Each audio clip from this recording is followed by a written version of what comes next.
雙相情緒障礙，又叫雙相情感障礙或躁狂抑鬱症，係一種較嚴重嘅精神疾患。患者普遍會出現兩種截然不同嘅情緒，同經歷極端嘅情緒變化，即躁狂或輕躁狂時段，同抑鬱時段。但亦有可能只出現躁狂嘅情況，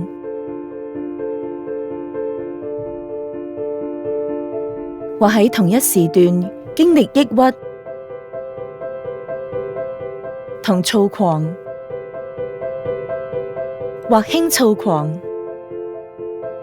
嘅混合症狀。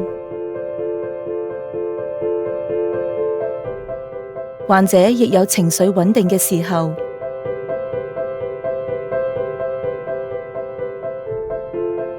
雙相情緒障礙會妨礙患者嘅日常生活、工作、學習或人際關係等，容易令佢哋感到困擾。有啲患者亦可能會出現妄想、幻覺嘅脫離現實症狀，呢個疾患亦可能會增加自殺嘅風險。雙相情緒障礙嘅患者一般會出現躁狂或輕躁狂同抑鬱嘅時段，佢哋嘅情緒、思想、睡眠、精力同活動量以及行為等，都可能同平日有好明顯嘅改變。當患者處於躁狂時段，喺情緒方面，患者嘅情緒可能會出現異常同持續高漲、興奮、煩躁或容易發嬲。患者亦可能會過分自信，變得自大同高估自己嘅能力。喺思想方面，患者嘅諗法可能會出現得又快又多，會突然從一個話題跳到另一個話題，亦可能會有好多不切實際嘅主意或計劃，同埋容易分心。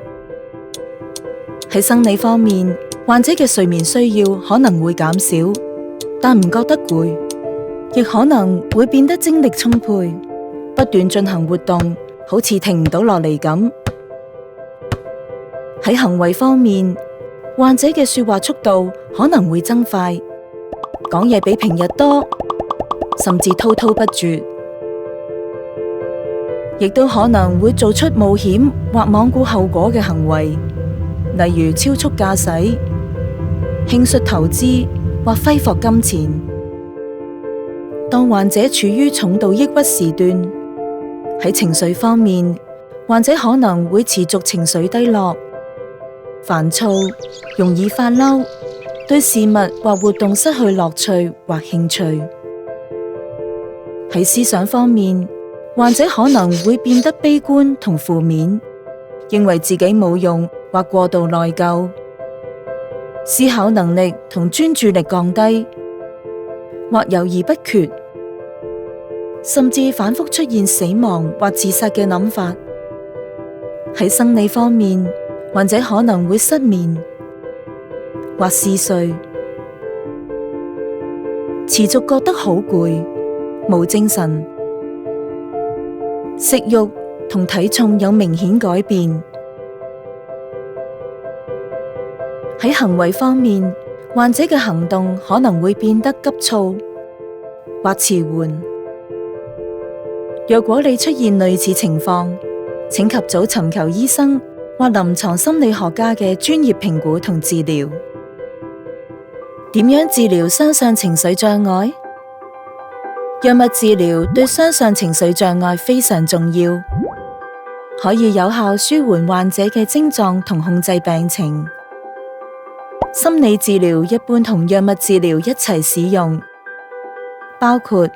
教導患者同家人應對疾患嘅知識同技巧，教導患者建立規律嘅生活作息同處理壓力嘅方法，